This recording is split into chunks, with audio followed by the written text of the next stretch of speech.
Hello, Cancer, Sun, Moon, Rising, and Venus signs. Kamusta kayo? Sana po ay nasa mabuti kayong kalagayan. Welcome back po sa Star Tarot. At kung bago kayo rito, welcome din po kayo. Please subscribe, like, share my videos, and leave me a comment po kung naka-resonate kayo. Thank you. So, pauna mensahe po ninyo is for general life, and we have the Seven of Wands. Ayan, so si Seven of Wands, defensive, no? Magiging defensive kayo rito. Dahil siguro mayroong mga naninira sa'yo rito, baka mayroong mga nangi-intimidate sa'yo, mayroong umaaway sa'yo, mayroong mga kumukontra sa'yo, for whatever reason, ano. So, po pwedeng po pwedeng work situation, po pwedeng family situation din ito, depende, no, sa inyong sitwasyon. But, yun, nasa defensive mode kayo. Kasi parang ramdam ninyo yung pressure, ramdam ninyo yung tension, no? Kaya, kayo rito, Cancer. Parang naghahanda rin kayo na parang anytime, 'di ba? Nakikiramdam lang kayo na anytime nakakailanganin ninyong lumaban, kakailanganin ninyong sumugod, kakailanganin ninyong kumontra sa mga sinasabi nila. If you need to defend yourself, ay gagawin ninyo, no? So, choose your battles, okay, Cancer? Kasi may mga, 'di ba, may mga laban sa buhay na kailangan mo talagang harapin. Meron ding mga kailangan mong deadmahin. Kaya use your own judgment and discernment dito. Kasi baka waste of energy lang 'yan, waste of time, 'di ba? So, tignan niyo maigi ang inyong sitwasyon. Okay? So, we have Eight of Swords. Ayan. So, dito naman sa Eight of Swords, this is in your money, career, and finances, no? So, self-sabotaging energy sa Eight of Swords. Feeling lang ninyo ito. You know? So, para dito, di ba, parang nakatali. So, restricted kayo. Hindi kayo makagalaw, para nakapaligid sa iyo yung swords, no? Kapag umapa kayo dyan, pwedeng matumba yung swords, pwedeng masaktan kayo. But, you know what, this is just in your mind, no? Yun ang sinasabi ng Eight of Swords. This is self-sabotaging. Parang nangyayari dito, pwedeng nag-overthink kayo, pwedeng nag-overanalyze kayo, or po pwedeng may fear kayo, no? Surrounding your money, career, and finances. Pero, yun ang pumipigil sa inyo. You know, yung takot. Yun ang pumipigil sa inyo. Pero hindi naman talaga, hindi tao or hindi yung sitwasyon ninyo yung pumipigil sa inyo para gawin ang mga bagay na gusto mong gawin. You know, but this is something na ang pumipigil sa inyo dito, yung isip ninyo lang, no? Yung isip ninyo, yung iniisip ninyo, the way you think about things. Yun, kasi kaya nga self-sabotaging ito kasi you are getting in your own way, kumbaga. So, kayo lang ito. No, pwedeng wala talagang tao or walang situation that is preventing you from doing whatever it is that you want to do, pero yung isip nyo lang ito. Nasa isip nyo lang, illusion nyo lang ito, no? Na nagpe-prevent sa'yo from doing whatever it is that you want to do. Ano? So, pagdating naman sa inyong relationship, we have Ace of Swords. Ayan. So, maganda to kasi meron din victory kayo rito. So, siguro, meron kayong mga pinagdaanan na medyo mahirap-hirap na sitwasyon sa inyong relasyon at ngayon, mapagtatagumpayan mo yan. No?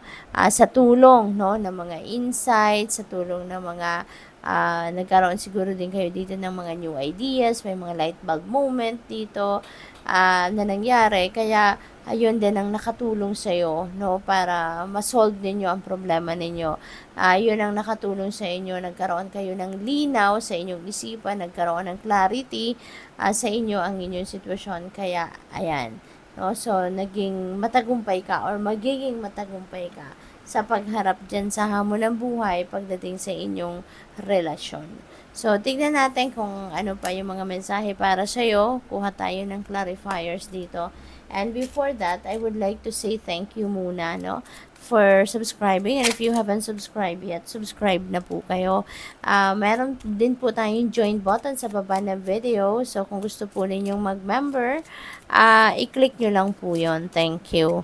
So, yung High Priestess, ito yung clarifying the Seven of Wands. Ayan. So, pakinggan ninyo yung inyong intuition. Kasi the Divine Universe is sending you guidance, sending you insights sending you inspiration, no, na makakatulong sa inyo na makapagdesisyon kayo ng tama, makapag-isip kayo kung ano na ang dapat ninyong gawin sa situation ninyo na ito. Okay? So, tune in kayo, no, sa inyong mga intuitive messages and intuitive nudges. Okay? Because the divine is guiding you, para manavigate mo ng tama ang sitwasyon mo na iyan.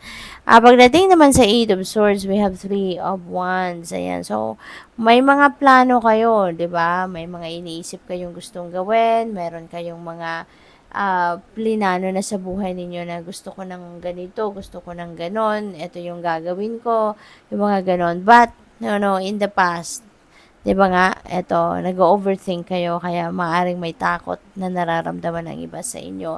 But feeling ko, one day you're going to come out of that situation. Baka magkakaroon din kayo ng clarity of thought dahil nga mayroon tayong High Priestess. So, pwedeng kulitin kayo dito ng intuition ninyo na mali ang iniisip mo. 'Di ba? You are getting in your own way. Sinasabotage mo yung sarili mo. Pwedeng magkaroon ka dito ng enlightenment, no? One day siguro you will have that enlightenment at magigising ka sa katotohanan na oo nga, ako lang ito. Ako lang itong natatakot lang ako. Ako lang ito na nagdadalawang isip. Ako lang ito na nagdududa sa sarili ko.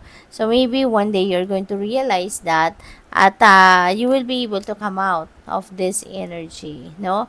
At magkakaroon ka na ng lakas na loob, gagawin mo na kung ano man ang mga plano mo. Kasi sa Three of Wands, this is implementation stage. Dito ka na mag-i-implement, dito ka na magte-take action, dito ka na gagawin mo na rito kung ano yung mga bagay na gusto mong gawin, no? Kaya, sa Three of Wands, may swerte din ito So, take advantage of that opportunity na kung ano man ang mga plano ninyong gawin, simulan mo na sa ngayon habang ang swerte ay nasa inyong horizon. Diba? So, pagdating sa relationship ninyo, we have Three of Pentacles. Ayan. So, pwede, no? Na kasi galing ka sa tagumpay, galing ka sa pag-solve sa problema ninyo, and maybe maraming tao ang tumulong sa iyo para marating mo yung punto na naayos mo yung problema mo sa person mo or sa relationship ninyo mismo.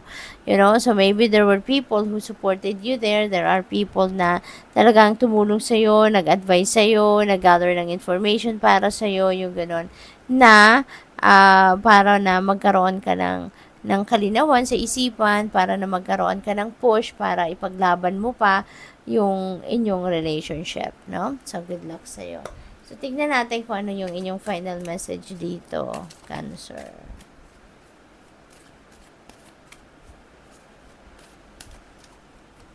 So, we have launching your journey. Magta-travel ang iba sa inyo siguro dito, no? Baka yung travel na to pwedeng pasyal, no? Kasi iba-ibang bansa ang pwede mong puntahan. Pwedeng pasyal ito, pwedeng tour, or pwede rin na trabaho related ito. Baka yun talaga ang requirement ng trabaho mo na maybe hindi lang iisang bansa ang talagang pupuntahan mo, no? Kundi iba-iba. So, good luck po. Thank you for watching. Love and light. Namaste.